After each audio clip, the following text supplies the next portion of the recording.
Ya, halo sahabat tani, ketemu lagi bersama saya di dunia tani. Oke, sahabat tani, di kesempatan video kali ini saya akan berbagi pengalaman dan berbagi ilmu tentang tanaman ya teman-teman ya. Tanaman apa?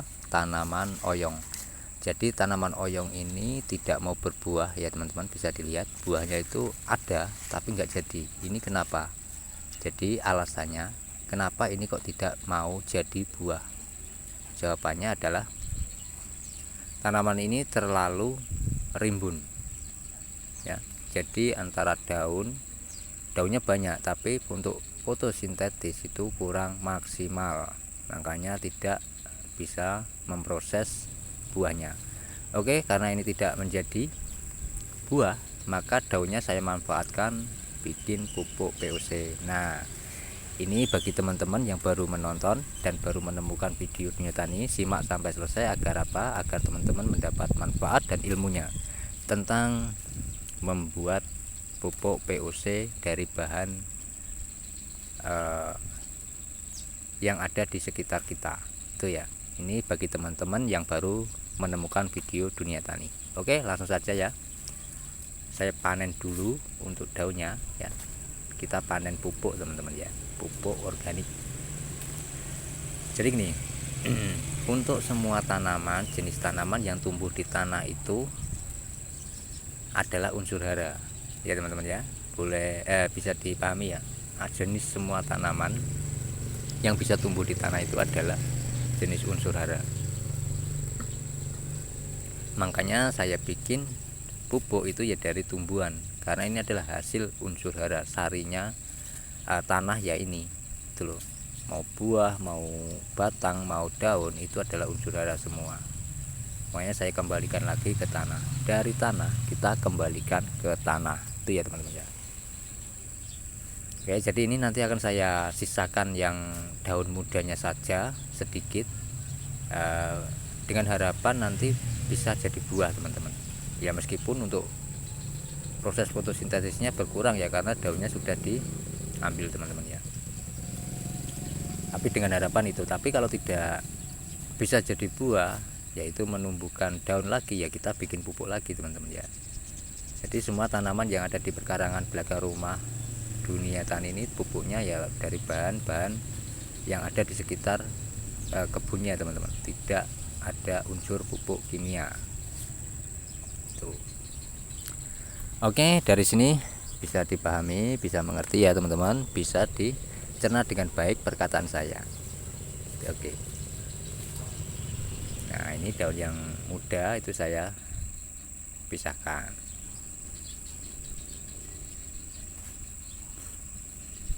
Tuh. Nah, jadi bila ada pertanyaan, monggo komen di kolom komentar ya tentang pembuatan pupuk POC ini. Jangan bertanya lagi bahannya apa ya, hanya bahannya sudah saya sebutkan, yaitu ada di perkarangan belakang rumah, ada sekitar kebun ya. Hanya dengan menggunakan gulma, sisa tanaman, daun-daun tanaman kita bikin. Jadi ini adalah pupuk andalan dunia tani. Tuh. Ya, karena musim hujan ini ya, sebenarnya dunia tani ingin sekali mengaplikasikan pupuk dari abu bakaran kayu. Tujuannya apa? Supaya tanah itu netral, tidak basah dan tidak asam. Ya, karena biasanya musim hujan ini kalau tanahnya tidak basah ya, pH-nya maksudnya teman-teman, kalau basah ya memang basah karena musim hujan. pH-nya tidak basah dan pH-nya bisa asam itu ya. Oke. Jadi ini yang menarik di sini adalah ketika saya sudah panen pupuk ini teman-teman ya, itu banyak sekali buah cabai yang sudah masak di bawahnya, karena memang saya menanam tanaman oyong ini, saya taruh di atasnya cabai teman-teman untuk daun, untuk perambatannya. Makanya buahnya itu ada yang merah semua. Nanti akan saya kasih tunjuk di akhir video ya teman-teman ya. Nah, lalu setelah kita panen, apa kita biarkan saja Pak untuk daun-daun ini? Apa kita buang? Tidak ya. Ya seperti saya bilang, itu dibikin pupuk POC. Nah, cara bikinnya gimana Pak? Itu kan pertanyaannya.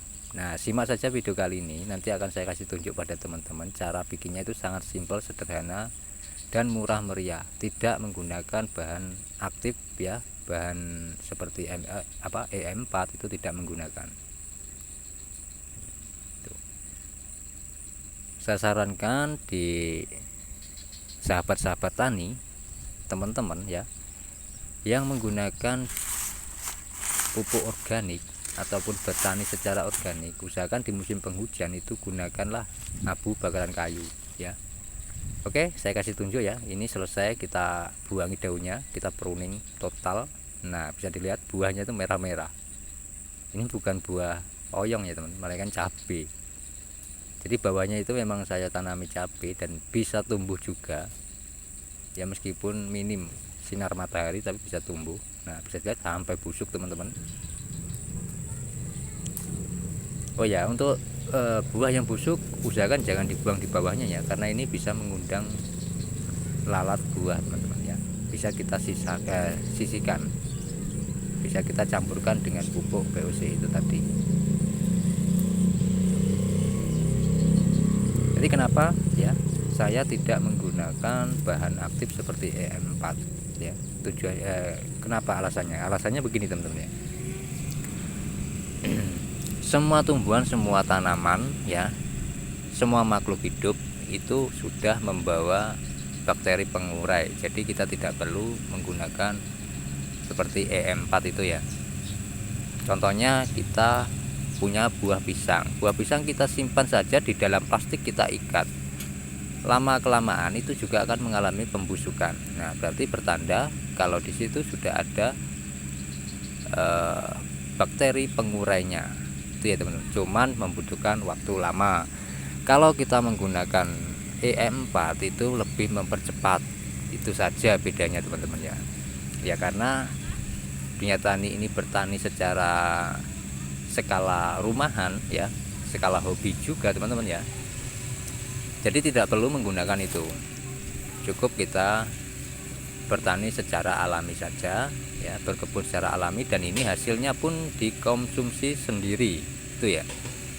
Syukur-syukur kalau ada lebih ya kita bagikan pada tetangga. Oke. Jadi gimana Pak untuk daun bawangnya, apa gimana pertumbuhannya?